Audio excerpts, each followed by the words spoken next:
Just like every day, all right, on Tim's Lit Show, we introduce you to some of the coolest people on the planet. Let me bring my microphone down here so I can actually get it closer in case you guys were worrying if you can hear me or not. Anyway, today's guest is no different. This person, all right, is really cool. Someone I know and met through my mentor, Craig Duswalt, and has got a great story, a great website, a great way to actually share with you some things about her and what she does. Linda Kaye is, like I said, I'm sure she's got an interesting story. I don't know all of it. I'm going to figure it out while we talk, which is one of the great things I love about my show is actually getting to know people while live on air. So let's bring up Linda Kaye and see how she's doing today. Hey, Linda, how are you? Hey, Tim, I'm doing great. Yeah. So, sitting at home today, huh? Yeah, like we all are. Well, some of us are. Some of us are actually out on the freeway, making sure that we're getting back to life as it was. Yeah. Well, you're in California, right? I So, am. I mean, things aren't skipping back to normal as fast as they are, say, here in Texas or Florida. Well, I would disagree with that, especially if you're getting on the 405 freeway headed north or south, trying to get anywhere in Southern California. So even in the pandemic, the 405 freeway is still blocked up. It will always be, Tim. And just if you're thinking that you might get some reprieve by getting onto the 5, Yeah. forget it. I know that I live in Texas, but I've driven up and down that 405 so many times that I know the headache myself. That the only way around that during the week actually is getting into the commuter lane. So find somebody to drive with and tag along, and you'll find that commute is a lot shorter. Forget about it at the weekend. Everybody's in that lane. Yeah. I used to ride motorcycle, and I've only ridden the motorcycle up and down the 405 one time, and I've That'd be one never time done too that many. again. That would be one time too many, Tim, on a motorcycle. Oh no. Yeah, back when I came out with the motorcycle, now the last time I rode the bike out would have been 2013, and you know what I mean. I don't like you guys do a thing called lane splitting out there. I had this, $50,000 custom bike. I am not going between cars with, you know. No. But we've all learned how to behave as a driver for those motorcyclists. At least most of us do. Yeah. So when I'm in that lane and that split lane comes up, I actually move over to the right, unless the motorcyclist is thinking, passing on the right side is a really great idea. Yeah. I don't know. Yeah. Right side is suicide as far as I'm concerned. And the last time I brought a bike out there was 2015, and I trailered it out instead. And then I stayed down Newport Beach and just I took it off the trailer, and that's why I rode around town at Newport Beach. But still, I'm not doing that motorcycle thing you guys do out there, just between lanes. Traffic gets hectic out there, and I don't know if I ever want to deal with it. Well, the fact that we may be able to travel at 65 miles an hour is kind of lost during commuter hours, and that's when you see most of the motorcyclists. So they're dodging in and out, and they're figuring out how to get home a lot faster than we are. And there are times, Tim, that I wish I was on the back of one of those motorcycles. Yeah. Now, now I know, you mean your website, all right, is looks like it's all about, driving and going out, on the open road.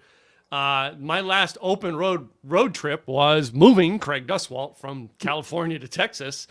I flew there and drove his SUV to Texas, and I remember my biggest thing of coming out of LA, because I mean he lived up in Westlake Village, and I drove up across the north side of town and then got up to the 15 to take 40 and come across I-40 to Texas. And I couldn't wait to get on I-40. Once I got on I-40, it was like a dream trip. Right. Up until then, it's a headache. You were in California. These California freeways and the highways are designed to be very busy. And if people would just stop moving here, Tim, we would have, actually, most of them are moving to Texas now. So actually, we've started the great exodus into Texas. So maybe the traffic will be better next year. So, I mean, well, our other mutual friend, Tony Caruso. All right, Tony. Actually, they're building a house. Tony and Keith are building a house here in Texas as well, and I look forward to having them close by. But like I've been telling Tony, well, we've got this plan in Texas. We're going to get all of you guys to leave Texas and move here, and then we're going to move out there and take over. We figured we're going to trade for beachfront property after we get you all out. Wonderful. I'm looking forward to it. I need some of that Texas hospitality. Yeah. Now, I have a friend who grew up in LA. All right. One of my closest friends. All right. Her name's Kat Slater. Kat grew up in LA. And she tells me all the time when people complain about LA, she says, well, why did you move here? Because she grew up there. She didn't move there like most people did. Right. Yeah. So me in Texas, I love Texas, but I moved here too. All right. I came from the East Coast. All right. And I've driven all over the highways of America. So how many road trips and stuff have you taken in your lifetime? Oh, good grief. Well, having been a professional musician, I was on the road all the time. In fact, I didn't have to join the Navy to see the world. I just played my instrument and sang. Yeah. Road trips were like a thing in when I was a kid because I had such a big family and we couldn't afford to go anywhere except the back of that vehicle. And my parents would drive and like stop someplace, dump us out, and we'd all go run helter skelter, get back in the car, and then we'd go again. So road trips have always been fun to me. Always something new to see, and I think that's probably what got me into real estate was being able to be on the road and take a look at things and see how things are growing, or see what's different in the community, or what's being built lately. Yeah. Now, I mean, some of the road trips I've taken now, I mean, mostly mine was a lot on motorcycle. And the last 2 years of my life, I mean, I've got the bikes are gone now. I mean, I may get one again someday, but just for now, they're gone. And I've been taking like the last 2 years, a lot of road trips with cars. And oh my God, it's like a sweet dream of mine. First of all, driving Craig's SUV here, I went and got like pretty much the similar SUV myself. Going, that's just a damn comfortable ride. But I had a truck next, all right, and the truck was a great thing to pull things with, but like it's a bumpy road trip in it. Well, what kind of truck did you have? It depends. I had a 2500 Ram big monster 4x4 diesel truck. Dang, that's a big vehicle. I just saw one in my mom's driveway yesterday. That is huge. Yeah, that's a Texas thing. We like big pickup trucks. I guess. What's the farthest road trip that you took on your bike? On motorcycle, I did 9,000 miles in July and August of 2010. I was gone for a month. I've often wondered why somebody gets on a bike and goes that far and that long. What drove you to do it?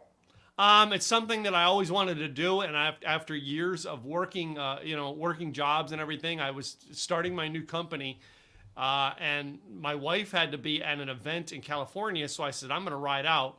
But then I extended it and went, okay, if I'm riding out, then I'm going to ride and take a big trip. And I rode from Texas to Los Angeles area, and then I went all the way up the coast all the way up to Seattle, and then rode through into Montana, Wyoming, and and down. It was just something I planned. I was like, I took 3 months to plan it out, and then did it, and cost me I think over $9,000 to do. But it was something I wanted to do, and just did it. Wow, $1,000 per 1,000 miles, or $1 a mile. Something like that, yeah. Well, you got to calculate. I mean, some nights I stayed in hotels. Some days I got camping spots. Every meal you got to eat out, all right? There's several times during the trip that basically realized, okay, I need more gear, so I got to call and have gear shipped to where I'm at. Or I'm done with gear, I can ship this home. So there's shipping costs. I had to pay to have tires put on the bike while I was there out. You know what I mean? Because I was on a long trip. The tires are only last 15,000 miles on that bike. But I mean, it was something I just wanted to do. And I remember people just, stopping me, in the middle of like Oregon. Well, what'd you do? I was like, well, I woke up one Saturday, decided to take a road trip. I just haven't figured out how to turn around and go back home yet. I lost my way. Maybe I'll go in circles. But I got to see areas of the country I never wanted to see, and it was a dream, something I wanted to do my whole life, and I finally did it. and I took a month on it, on doing it. And I don't think I'll ever do a 1 month road trip again. But like, I could not have gotten to areas that I was at had I not taken a month road trip. That You know what I makes mean? sense. I mean, but that's something that you'd have to really, really plan. I mean, but you went in some of the most beautiful places I think I've ever been, which is the Oregon coast. I went the opposite direction. So I went out, where did I go? I came back down the Oregon coast. I came down Astoria and then all the way down the coast back to LA. But that is such a beautiful, beautiful trip. And Wyoming and Montana. That's God's country. Yeah, yeah.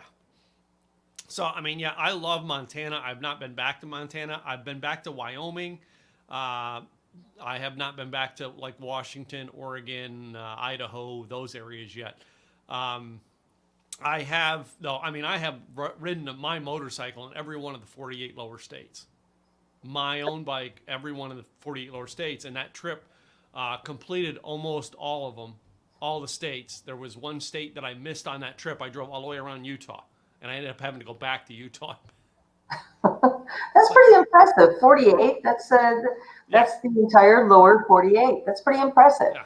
So I mean, and it's just I've always loved the dream of riding on the road, and now I mean I don't mind doing it in the car, and you know what I mean. There are so many things out there that you can see in our country that are just most people, you know, like, well, I want to go to France. Dude, do you realize how much beauty's in our own country, let alone France? You And we know? speak the same language here.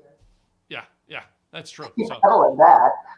and nothing is greater than like pulling into some place on a road trip, you know, to get dinner. I rode into a small town in Tennessee one time, and I went in and I got this steak dinner that probably cost me less than $10. And Sweet. it wasn't like, you know what I mean. Your big big thing you get at like the Texas, you know, Amarillo, Texas steakhouse, but it was a good honest meal for under $10 in this small town, and they were just excited to see me because I was a stranger. You know, On a and I bike. think that's the world we, you Not know, just a stranger, Tim, a stranger on a bike. yeah, yeah. So, but I also drove 18 wheeler too for a period of time in my life. So between 18 wheeler, four wheeler, and two wheeler, I've covered it all. You've been them all. So, well, you know, Linda, I mean, you know, I mean, what road trips and stuff have you taken? What are you doing now for your business and stuff? Since you're not doing musician, or are you still doing music work? No, it's a youth business unless I wanted to go to country music, which you can age, fairly ungracefully. But no, I wasn't willing to do that. I went into high tech and then finally arrived in real estate. Mm-hmm. The real estate market was really an easy decision. I was going through a life transition, and it was it was an easy decision because if I wasn't going to be selling high ticket software, I should be selling high ticket something. And I didn't want to travel. My daughter was really young at the time, and I decided the highest ticket item might be like I don't know, a shopping center or a building or something like that. And it turns out that was a really good decision for me. Huh. You know, I think about, you know what I mean, things that I've done, the paths I've gone in my career. All right. And I've done several different careers. At one point in time, I was in the auto industry and got sick of it. And I was just, this it, I'm done. All right. I sold my business. I had a 10-year do not compete in. And I was like, okay, I got to find what I'm going to do next. Have Right? you ever gotten to the point in any of your work that you're going, okay, I'm done. All right. Let me get out of this. I'll sell it. I don't care what the price is. I'm done. It's funny. It gets harder as we get a little older because we have had some success in some things, and if you've been making money at it, or that's been your main source of revenue, it's harder when you think about it. Yeah. And one of the things that I did with Test Drive Freedom, which is what my business is today, was to really understand this transition. We all go through transitions, Tim, and Mm-hmm. we don't always know what we're going to do next. And so we think about it, or we dabble here, we dabble there. And like I did with my new transition into training and coaching and authoring and doing the things that I'm doing today, in addition to my real estate. It was like, well, what am I going to do next? And part of the reason I did that was, I was living in my house at about 2,600 feet, and my daughter was gone and she wasn't coming back. And well, maybe for dinner or drop off laundry or something. Kids have a strange way of doing that. Growing up and moving out, living their own life. How dare them? Careful, because sometimes they come back. Well, that's true, but this story is a very interesting one. He decided, no, I'm moving on, and without you, Mom. And so now I'm all of a sudden in this house, and the reason why you buy your house today, Tim, is different than 10 years ago when you bought it. So the reason why we live in it might have changed just a little bit. And for me, it was. And so I had to figure out, what am I going to do with this? And the IRS has made it kind of uncomfortable for us, to hang on to a house and then decide, it's time to retire, maybe, take in less space or, downsize, as we say. Because if we buy a house and we have all of this equity in it, the IRS says, fabulous. We'd like to retire right along with you. Send us your 39% of your capital gain. Well, that wasn't an option for me. And it isn't an option for a lot of people. So they'll stay what I like to think of as stuck. And I needed to come up with some options. And that's what I did. And that really became the nemesis for starting this new business. And Test Drive Freedom became the foundation for it, because I couldn't be the only one having this problem. And as it turns out, there were a lot of people that were trying to figure out, what do I do with all this equity without giving it to the IRS? So without getting into a lot of complicated formulas and things like that, the IRS basically gave us a method to be able to hang on to money a little bit longer. It's called a 1031 exchange. And it means that you can sell something of great value and make money on it. And if it's not your primary residence, you can actually buy something else of greater or equal value and defer those taxes, not eliminate them, but defer them down the road, kick the can down the road.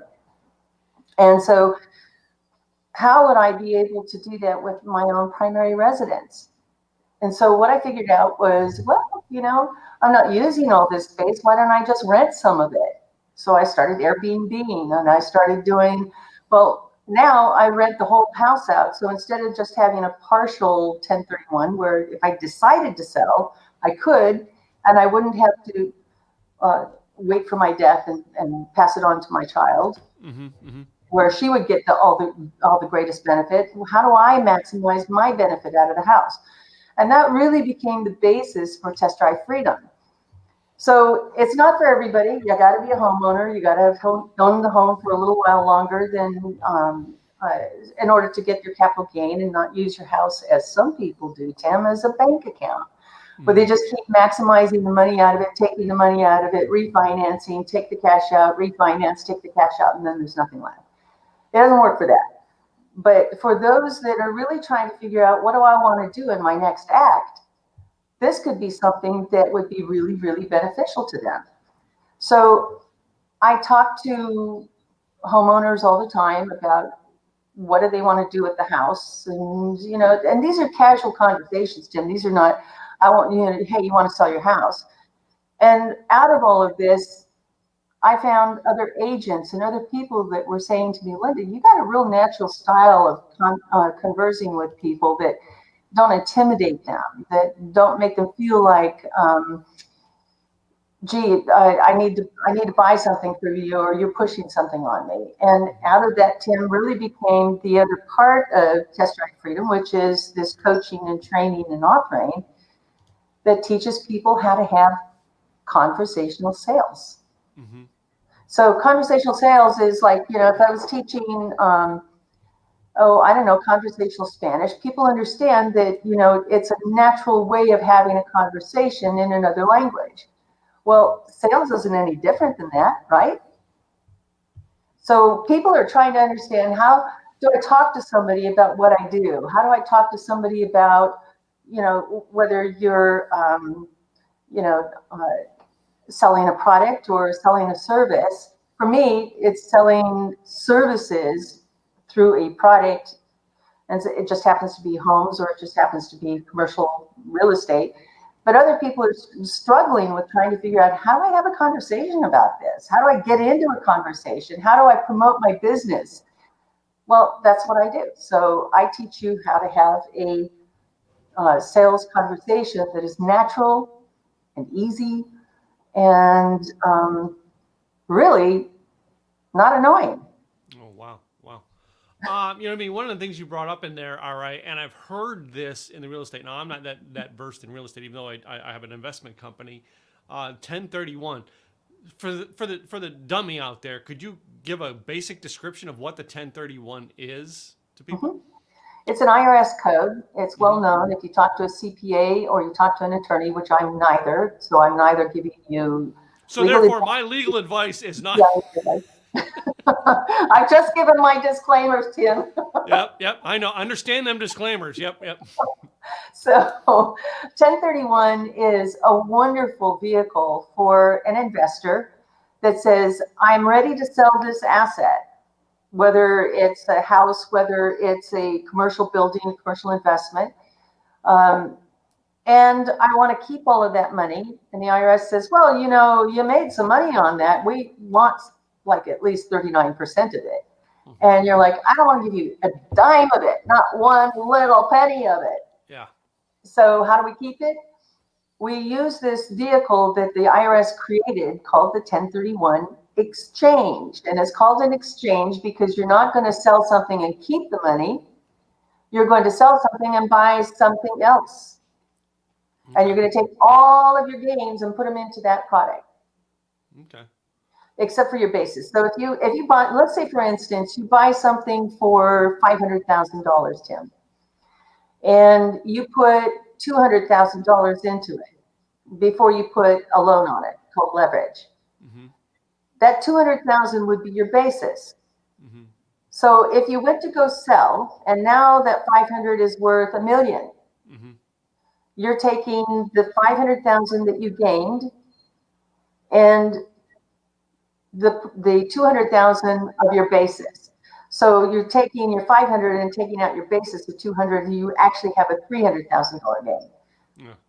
Do you see how I just shuffled the cups? Yeah, you shuffle around. Yeah, I get that profit loss idea, but yeah. So what this allows you to do is to continue to take your investment, move it forward without losing your investment or your gain to buy something more on the top end. Okay. So now there are other vehicles at the end of the day if you don't want to do any of that, but that wasn't the question. Your question was 1031. So yeah, because I basically that's what I did when I sold one of my properties, and I basically got another property that I live in now. But anyway, I sold a rental and bought the property I live in and made my old house a rental.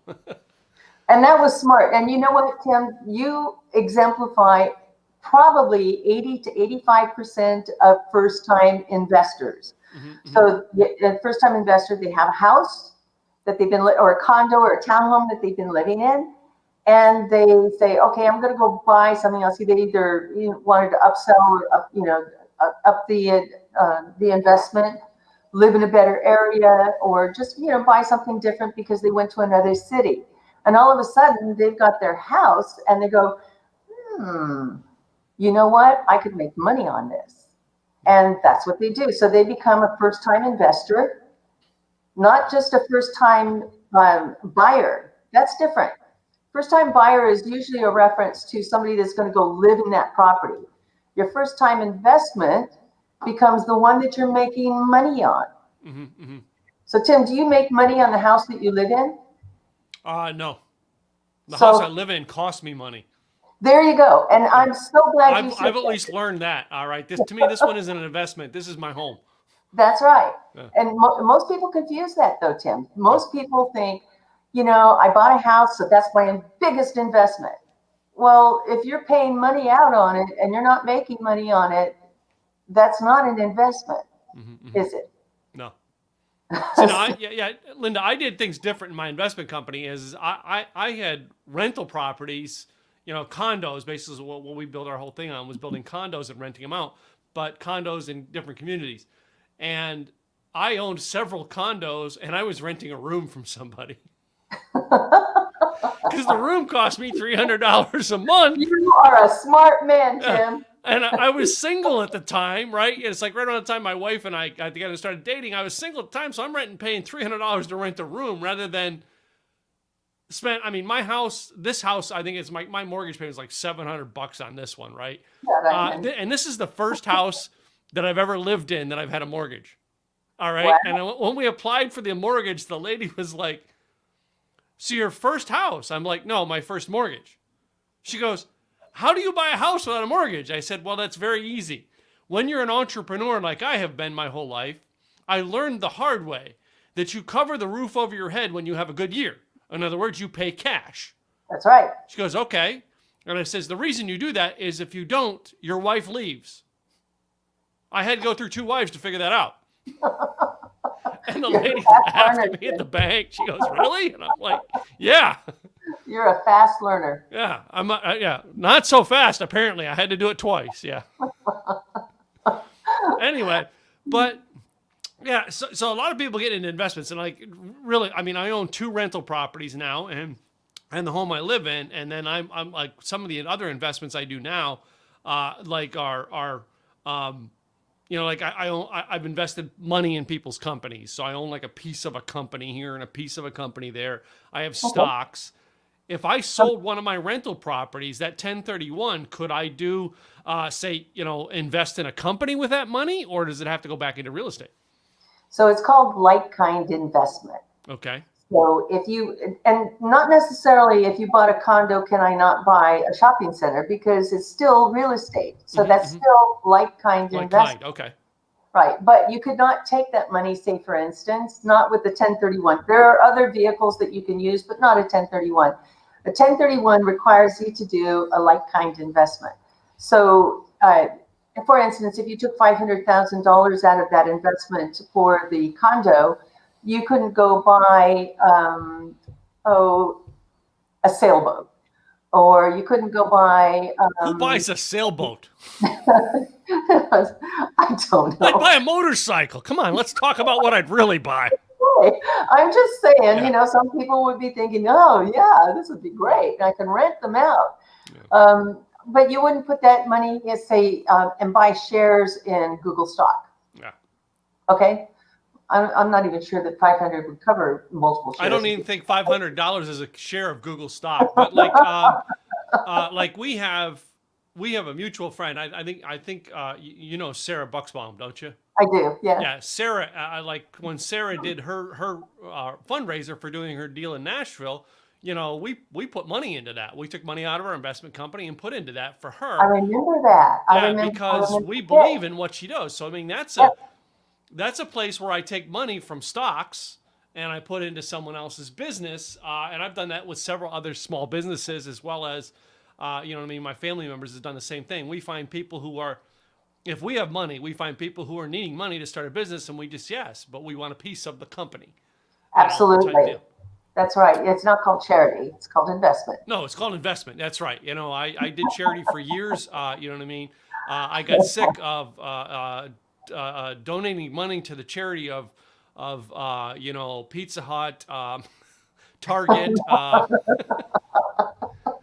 I was not into that charity anymore.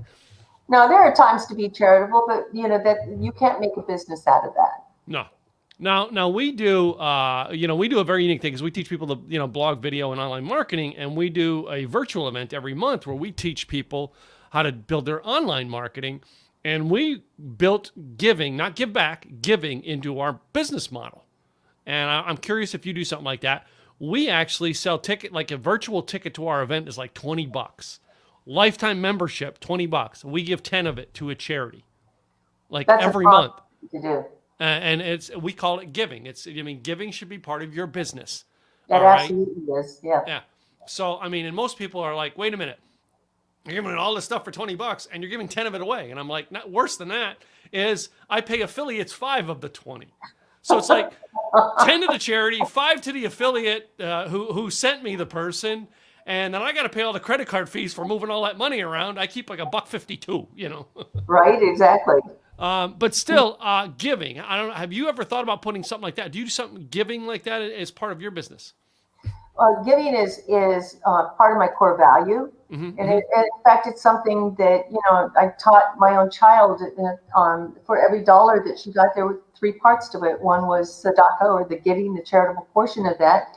Another was to herself, to make the investment, to save, and the other was for spending. So yeah, just understanding that is just simply my core value. I'm going to build that vehicle into everything that I do. So from a book that I'm co-writing that I've just finished co-writing with my mom, this is the entire portion of that is a give back. So for every project that I do, Tim, I think it's important to really build that into, because it's part of your mindset. When you come from that charitable spot, from that place in your heart that says, I give, then you get back tenfold. Yeah. And it is. I've loved putting giving as part of what I do. And I said, what I mean? If you're giving to begin with, your product or service becomes giving. In other words, you're getting an exchange for money for it, but you're giving. You've got to be saying better to society. Lynn Serrano checked in. Hello, Lynn. All right. I don't know if you know Lynn or not. So I don't know Lynn. She's a great, she does a great show. Her show is just an hour before mine today. So she's a great person to know. Cool. Linda, I wonder where you come up with the name Test Drive Freedom. What was that? What was the idea behind that name that you come up with? So Test Drive Freedom was really the tagline to Open Roads. So my company is called Open Roads, and Open Roads is really the notion of where do you want to go next? What do you want to do? So if you've been in this house for so many years, and you're now ready to do something else, people today, Tim, are not retiring. They want to do something different, but they don't necessarily want to retire. Now, that's not to say that people don't retire, but we don't retire in the same way. We still want to have purpose. We want to have a sense of being and a well-being, unless our health isn't right. But when I think about retiring, I think like my mom did. At 80 years old, maybe we'll do that. Or if something stops me, I'll have to do something different. But retiring did not really appeal to me. And I said, okay, well, if I were to do something different, if I were going to sell my house, if I were thinking about selling my house, what would I do? Where would I go? And so the whole notion of Open Roads was born, but somebody wanted to sell me Open Roads for $60,000, Tim, for a URL. And I said, okay, well, I got to come up with something different. So Test Drive Freedom was born. So Test Drive Freedom, the notion of Test Drive Freedom was, in Open Roads, my service and my business will help you figure out what you want to do next. But maybe you don't really think about wanting to do that 100%. So you're not really 100% committed to wanting to sell or to let go of your property, because again, people are really emotionally connected to their home. I think about walking through my house. I've been there over 20 years, and my walls were starting to talk to me from all the pictures that were hanging up there, from the memory of this or that of the memorabilia that was hanging up over here or in the staircase. Every time I walked past something, the walls talked to me. And so when I started emotionally detaching from it, thinking about wanting to lease the house out, I thought there are going to be other people that have this same issue. Other people are going to have that same problem, Tim, because they're thinking, how could I let this go? This is giving me so much joy. Well, when you start thinking about it can also give me some money, then you can start thinking about taking some of those pictures down. And that's what helped me emotionally detach from the house. But I said, other people are going to not feel the same way. It's a process. It takes a journey for you to get there. So Test Driving Freedom would allow you to go out and be away from your house. Let me lease your house out. Let me lease it out, either to lease it out or to Airbnb it or VRBO it to, short-term rental, while you test drive freedom. See what it feels like to be out of your house, to go do something different, and to get that money coming in that you now know is an investment. all of a sudden, when they start thinking about coming back into the house, they think, I don't want to get back in that box. That was, I want to be free of maintenance. I want to be free of this. I want to be free, but I want to get that money. I don't want to be living in there for free. And they realize that, like in the instance of my own house, we're talking a good solid 5 figures for that house every single month. And that's only part-time rental. So I live in a really good area. And so having said that, having an ocean view is a big plus, but you could be in any other part of town and find that you could lease that house out, have great value for it, move out of it. And if you wanted to temporarily think about it before you actually sold it, then you could possibly move back into it if you didn't like your freedom. So the whole notion of test drive freedom is for you to get that sense of, do I like what I'm doing? Mm-hmm, mm-hmm. And moreover, do I like the money I'm getting now? And money. As I had guessed earlier this week, money. Money buys money's not the goal. Money buys what you want. You know what I mean? It buys you the freedom you want. For me, I don't build my business to make money. I build my business so I don't have to work a job. That's absolutely right. And I think that most people feel that way. Money buys, and I've always said, for me, money buys me freedom to do what I really want to do. Yeah. So, some of the interesting things that you said there. I mean, first of all, the open roads was a domain that was, I guess, a premium domain. It was a premium domain available for $60,000 from somebody that was holding it hostage in the UK. I'm like, I can't do that. Well, no, I have my trademark is Simple Easy Marketing, and still they want like a couple grand for Simple Easy Marketing, but I'm waiting for somebody else to buy it so I can hit them with a cease and desist. And then say, well, now that you spent thousands of dollars, you can't use it because I own the trademark on it. But anyway. Well, it's interesting because through Craig, I also met Andre Minkoff, and I trademarked Open Roads.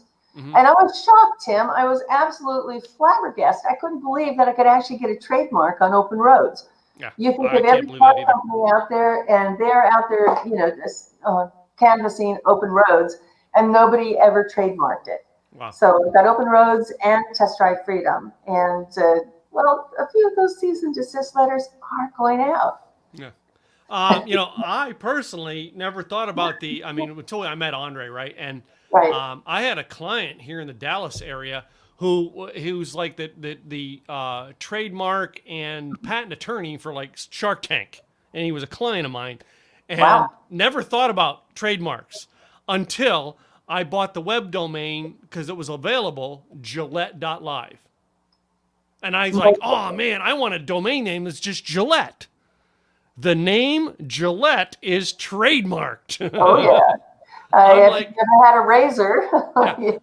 It's my last name. Like I could buy the domain name, but they could sue me over and play games with me, and I would win. And it's like that thing with Craig and Rockstar. I would win, all right, but they have more money. They would keep me in court, and that's where some of these trademarks come into. And I never thought about it until I got hit with a cease and desist from Gillette Corporation. Like, my name is Gillette, dude. So how do you get around that, Tim? How do you, because you're all about marketing, and that's, the Simple Easy Marketing is part of your branding. How do you exploit Gillette without being sued? My name, Tim Gillette, I'm allowed to use. They can't say, as long as I'm saying Tim Gillette. I can't, like, if I use Gillette Marketing, they could play games with me on it. That's why I'm not doing it. And my company is Tim Gillette Media, and I learned to go around these things and getting trademarks. And like I said, domain names. It's like I own tons of domain names that I wouldn't give up for the longest time. Finally, some of them I just gave up.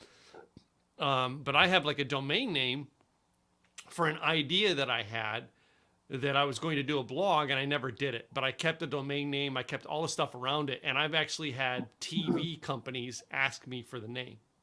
I don't have it trademarked. But like it's based on my original brand was Rocker Life Coach, which is down there a little bit, was Rocker Life Coach. And I got the domain name Bartender Life Coach as a joke. And like everybody's like, oh man, that'd be a cool show. And I'm like, I know, I just don't have the money to make it a show or something like that. But anyway. Right. But I'm not giving up the domain name because someday I'm going to do something with it. Yeah. That's so true. But I mean, we learn along the ways. I mean, open roads, man. Yeah, it's if you had, let me ask you this: if you got the money, all right, the fact that you own the patent or own the trademark onto it now, and you got the $65,000, would you pay for it? That's a really great question because Test Drive Freedom allows me to do a little bit more. And so, you know, everything that I was doing under Linda Kaye today is now under Test Drive Freedom, say for instance. And it allows me to do all of my training, to do my authoring, to do all the other things that I probably couldn't do if I were just, if I was trademarked or if I was bookmarked under Open Road. So Test Drive Freedom allows me to do a few more things because I can keep asking that question. If you could, you know, what would your life look like if you could test drive freedom? And that applies to so many things that I'm doing. So it makes me, I think, a little bit more versatile, and I hope a little bit more interesting. Yeah. Well, I mean, I always wonder because it's like, you know, for me, I've built my entire business around not having that domain name that is the name of my trademark, right? But everything else, I have everything else around it. You know what I mean? Like, you know, simple. I get Simple Easy Events, Simple Easy Branding, I mean, I bought all the domain names around the name Simple Easy you could imagine. That was smart of you to do that. And how long ago did you do that? Because this is just the past 2 years. But I mean, really, here's what my question to you on this one is: isn't it once you found that, did not things open up to go? Okay, so this is easy to work with now. Let me build this all around this. As you said, everything is now around Test Drive Freedom. Right. You know, I owned all kinds of stuff I was doing. You know, Rocker Life Coach, Rock Around Your Blog. You know, I had all that different stuff going on, and then all of a sudden, Simple Easy Marketing, and I was like, everything I do is now like, okay, it fits all around this wheel, and it became like a simplistic plan to go, here's my future, this is where I'm going. Did that happen for you? And Tim, doesn't it seem like it just literally all folded together, and you're thinking, why was I wasting all this time? Why was I wasting my money? Why was I wasting all my energy? Because wouldn't you agree that if you are planting yourself here, yes, you could be seeding, but aren't you spreading yourself a little thinner where people are not able to find you? Yeah. And you know what I mean? Once you get it going, it's like, oh my gosh, why didn't I think of this earlier? You know what I mean? I've been in business 11 years, and I'm like, why didn't I go on this 11 years ago? And all of a sudden, it's like, snap. Oh, okay. Now I know what I'm supposed to be doing. Well, I mean, I don't feel bad. I mean, and I remember the day. I mean, my certificate's up here, but I remember the day my certificate came in from Andre. All right, and I was just talking to Andre like 3 or 4 days earlier before it came in, and you know, because I have a good conversation with him every now and then, and I remember Craig saying about when it came in, you're going to be all emotional and everything, and I got on the phone. I mean, I literally did a video call with Craig to show him, right? Did it come in the big sparkly blue? Blue, yeah. Actually, I kept it here for the longest time, the envelope, and eventually I just finally tossed the envelope. That's so I needed cool. space. Yeah. Andre's got it going on. He knows how to reach us emotionally, doesn't he? He does. He put together a system. So, but I mean, I didn't feel bad when I was talking between Andre and Craig, because Craig took years to come up with the idea of Rock Your Life, and I'm like, man, I wasted all these time. No, I didn't. No. You know. And for me, it's like, you know what I mean? You know me. I mean, you know me back a couple of years now. I thought I had to keep going with the long hair. All right. And Craig's like, Tim, I think you should try it and see. And it's like, how often do we have to go, well, you should try this? It's like almost like your Test Drive Your Freedom. You should try this just to see if you like it. See if you like it. Listen, if it's good for Mikey, try it if you like it. Yeah. And it's funny. It's like, you know, some of us don't ever think about that. And I mean, as I was thinking about your brand, I'm like, you know what I mean? Well, why didn't I try this earlier? And like, so often we're scared to try it when the truth is, then like your brand, let's test drive it. Let's just try this out for a moment. See if it works. Yeah. Because you can always revert back, but you know, can you really revert back? Because even if you've stepped out and you've done something, you're changed. You're completely changed. You're never the same again. So even if you could start over, would you? Well, no. I could start over. There could be, wait a minute, there could be a better brand coming. I'm not denying that, right? Right? But I have tried several of them along the way that went crash, crash, crash. All right.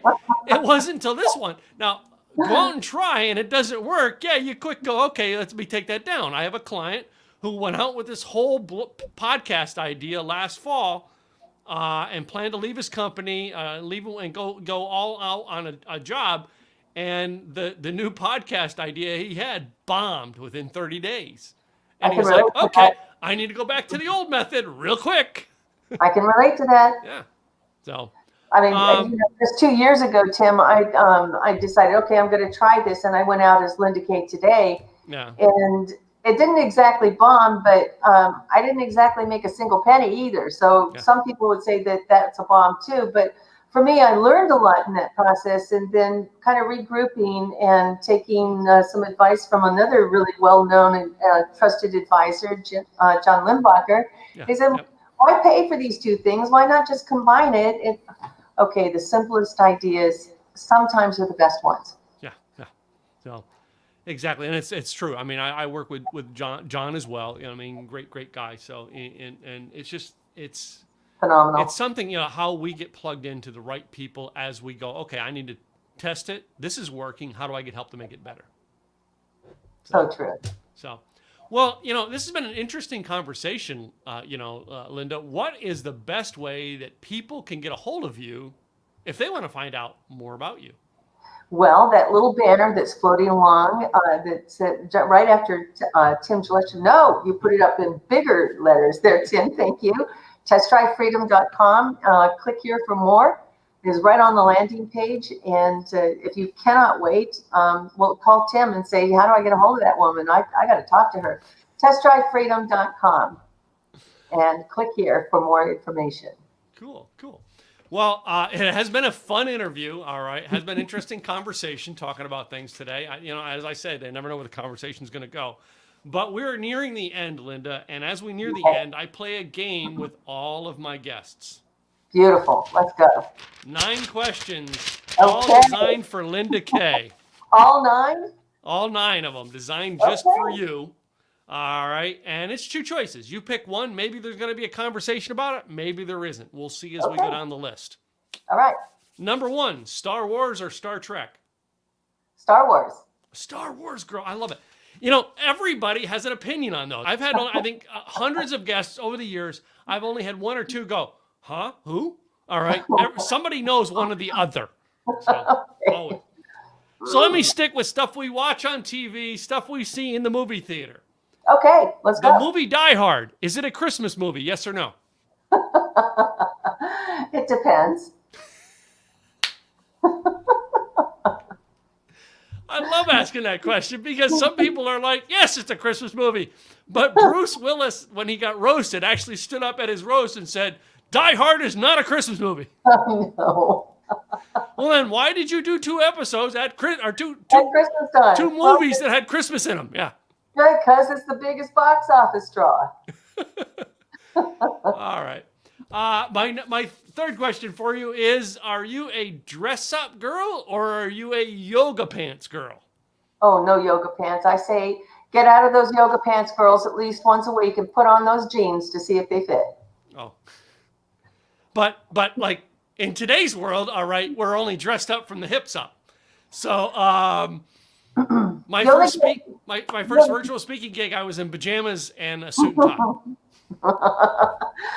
Tim, you only get one chance to make a first impression. Make it right. Yeah. So my next one here is we move on to food products. Taco or hamburger? Tacos or hamburgers? Taco or hamburger? Which one? Hamburger. Hamburger. I will gladly pay you on Tuesday for a hamburger today. For a fat burger today. Yeah. I was always a hamburger kid. And I remember as a kid, I was in the hospital for pneumonia. And every day we had to choose the menu for lunch and dinner. And I chose hamburger. Hamburger. Yep. The last day, my mom convinced me to try something else that they had on the menu, like, chicken or something. Okay, Mom, I'll try that. In the hospital? Yeah, huh? Did you end up back in the hospital? No. Like the last day I try that, all right, and I get the food there, I can't stand it. My mom went down to the cafeteria and bought me a hamburger. Way to go, Mom. I love hamburgers. Okay, wine or beer? Wine. Wine, red or white? Red. Red. All right. You have like the specialty winery you go to? No, I'm an equal opportunist. Oh, okay.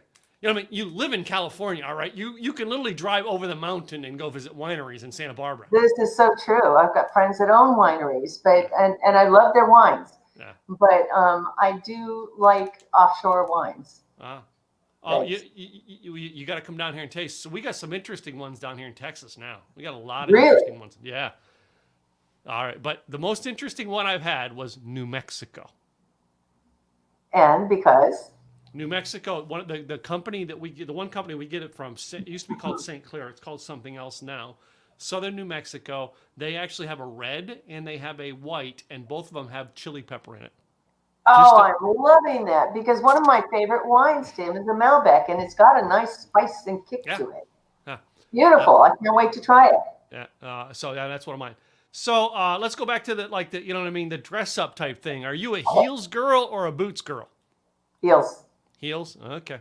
You know, I'm down in Texas, you know what I mean? Got to ask. I have those boots. Well, you know, it depends on where I go. I might have some heels on those boots if I'm down in Texas. Yeah. You come to Texas, I could take you boot shopping. All right? Let's go. I'm ready. That's the first thing I told Tony Caruso. You know, when you come to Texas, I'm going to take you boot shopping. And I'll bet you she'll end up with at least 15 pairs.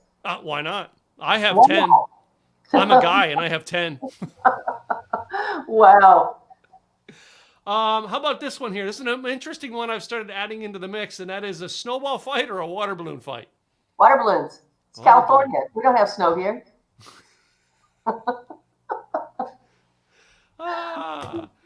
It's interesting because some people are like, nah, snowball. You know what I mean? Because both of them are a fun fight. Right. You know what I mean? But like almost everybody's thinking about which one they want to get hit with. I'm thinking water balloon. You know, if you're really having a direct fight. Now, a water balloon drop from a height could be really dangerous. Mm-hmm. But when I think water balloon, I think summer. I think fun. I think Beach Boys. I think I think of good times. Yeah, true. So my last two questions are the controversial ones that I ask everyone. The next one being the toilet paper at your house. Does it go over on the roll or under? Over. Over. And if it's under, you're out. Cammie Baker has been my most interesting one on that. She's a single girl from New Hampshire. And when I asked her that question, Cammie said, Tim, I'm a single girl. If I date a guy and I go to his house and change that toilet paper from under to over 3 times, I break up. This relationship's going nowhere. If I found it under and changed it over and it got changed back, it's over.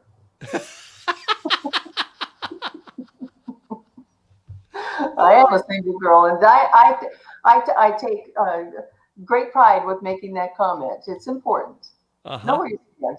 Yeah, I mean, what's important? Yeah. Or my last one here, all right, is an interesting one I like to ask, and that is boxers or briefs. Commando, Tim. All right, now there's a woman after my own heart. There you go. And with that, we are done with the quiz on that one there.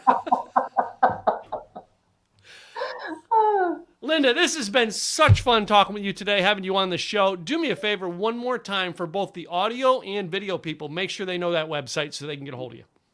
All right.